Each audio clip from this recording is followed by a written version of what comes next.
Yeah. Oh, here comes another one. Bang, bang. Last night, Russia probably carried out the most powerful and most complex missile strike on Kyiv and other cities in Ukraine. On the night of August 20th, Russian occupiers launched a massive attack on Kyiv with everything they had. There was not a single type of Russian long-range strike munition that was not launched at Ukraine last night. Almost everything was flying: ballistic missiles, hypersonic missiles, all types of cruise missiles, regular shaheds, jet-powered shaheds, and even banderols. A feature of the massive attack by the Russian Federation was also that Russia attacked the capital from almost every possible direction. Overall, as a result of the massive Russian attack, significant destruction was recorded in 3 regions, and a border crossing with Moldova was also attacked. At the same time, there are warnings from Ukrainian intelligence that Russia is capable of launching up to 200 cruise and ballistic missiles per month, which unfortunately will be launched at Ukraine in the fall and winter. But at the same time, experts are answering the main question: why did Vladimir Putin decide to go all in and use absolutely everything he had for last night's attack? In this episode, let's break down the consequences of last night's attack and discuss how the war may continue in that exact context.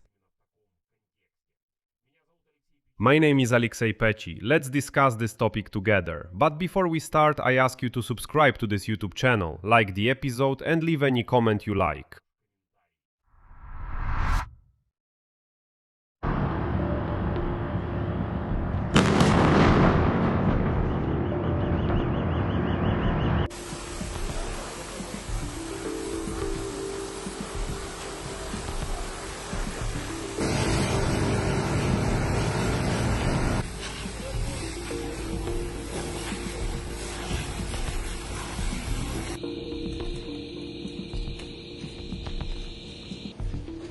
Parus in Soldanog, where the parade is in the children's city of Valda.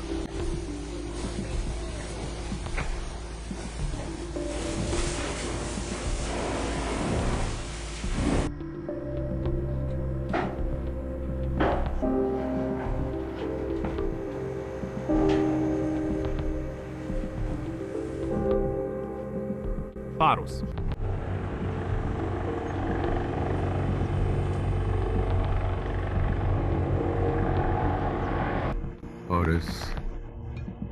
Otis. Thank you. Little one, the epicenter has moved away productively.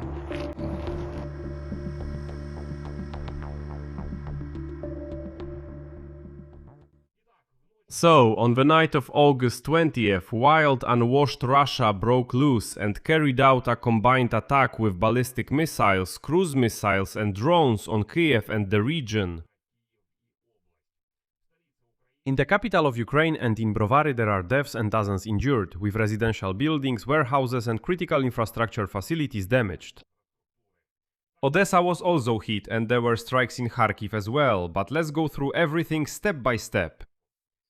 The air raid siren in Kyiv sounded around midnight and explosions were immediately heard in the city. The enemy launched ballistic salvos at the Ukrainian capital and the Kyiv region.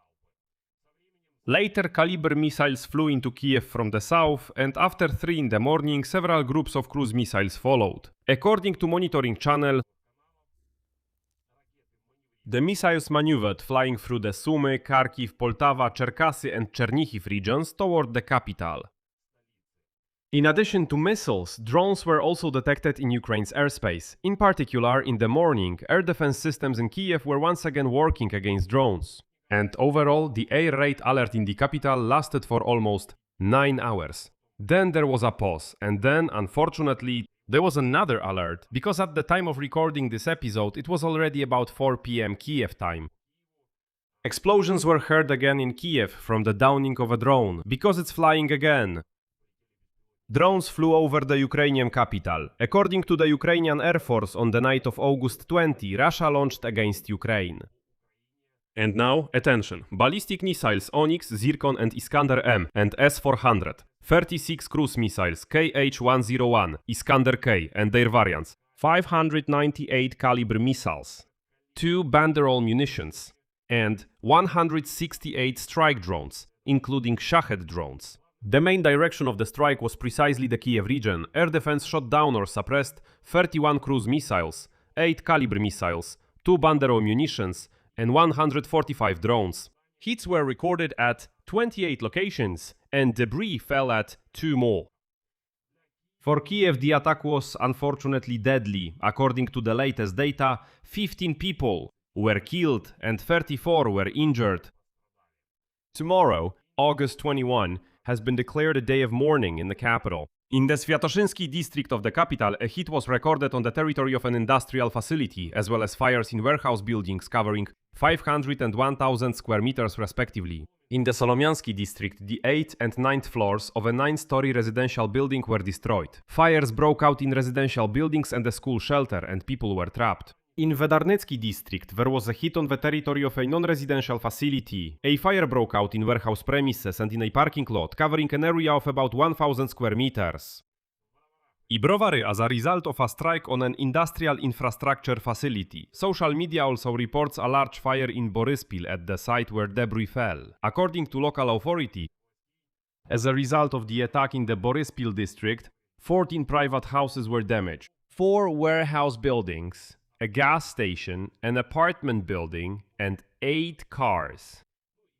And what's interesting is that the Russian Ministry of Defense initially stated that yes, they were targeting energy infrastructure allegedly connected to the armed forces of Ukraine. But a little later they released a list claiming that they supposedly struck the Firepoint factory, which produces FP drones and Flamingo missiles, as well as the Antonov Enterprise, where Luty drones are produced.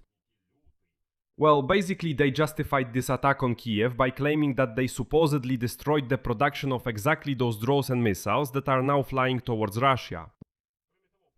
In addition, Kharkiv was also under attack. There, a Molnia-type drone hit a gas station. In the Chernihiv region, in the city of Pryluky, there were 2 banderol strikes. It was loud. In the Cherkasy region, some targets were shot down. The south of the Odessa region was under a massive attack, and the enemy targeted civilian infrastructure. And now, the president of Ukraine, Volodymyr Zelensky, emphasized that the Russians had obviously been preparing for a massive strike for a long time. The enemy combined different types of ballistic missiles, cruise missiles, and drones in order to inflict as much damage as possible on civilian infrastructure. According to Zelensky, in the Odessa region, Russia attacked a border checkpoint with Moldova using drones, and in the Chernihiv region, gas infrastructure was attacked. In turn, the Russian Ministry of Defense doesn't even try to hide that they targeted civilian infrastructure, and they called this a message for Ukrainians. They don't care, they just send these messages. But messages of what? That Russians are savages? We already knew that. What are you trying to prove? That you're uncivilized? Against the backdrop of this attack, Zelensky also addressed partners who unfortunately are in no hurry to put pressure on Vladimir Putin or to help Ukraine more. Here is a quote from Zelensky. Unfortunately, while Moscow is investing in ballistic missiles and escalation, the world does not always show the necessary response to such attacks. And as long as Ukraine does not have enough means for missile defense, Russia will not seriously think about peace. We are doing everything to ensure there is protection, and work on the Freya program is ongoing every day. But interceptors cannot yet replace the Patriot, and they are needed every day.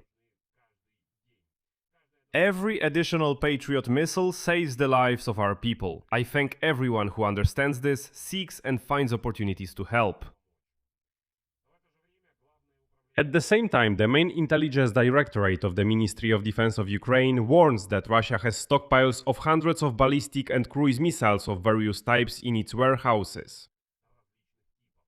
According to Ukrainian intelligence, Russia has 600 Onyx missiles available, 450 caliber missiles, 400 RM-48U missiles, 4 S-400 systems, about 130 missiles, 4 Iskander-M, 120 Zircon missiles, 100 Kh-101 missiles, and 50 Kinjal missiles, as well as 50 Kn-23 and 50 Kn-24 North Korean missiles. Overall, according to Ukrainian military intelligence, Russia is capable of producing more than 200 cruise and ballistic missiles every month.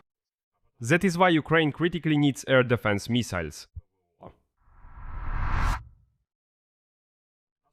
A distinctive feature of the massive attack by the Russian Federation on the night of August 20 was that Russia attacked the Ukrainian capital from almost all possible directions. There was not a single type of Russian long-range strike munition that was not launched at Ukraine that night. Pretty much everything was in the air. Ballistic missiles, hypersonic missiles, all types of cruise missiles, regular Shaheds, hypersonic Shaheds, Molnia drones, and even, as you know, Banderol munitions. And here is the question: why did the Russian Federation for the first time in a long while decide to use a significant number of cruise missiles and not just ballistic ones? And why did they decide to strike with absolutely everything they have at once? And experts are certain that the Russians actually feel they won't be able to withstand this war any longer, so now they're going all in, trying to intimidate as much as possible, striking with absolutely everything they have.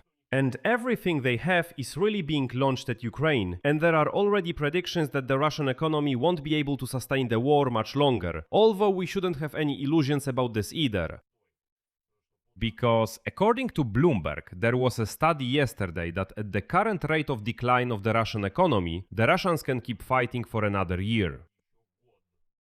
But after that, according to forecasts, the situation for the Kremlin will become truly critical. Nevertheless, it is during this year that they will try to inflict maximum damage on Ukraine. I'll leave it at that for now. Share your opinions and conclusions in the comments under this episode, subscribe to the channel, hit the bell, and don't forget to like the video. That's all for now. Take care of yourselves. Goodbye, everyone.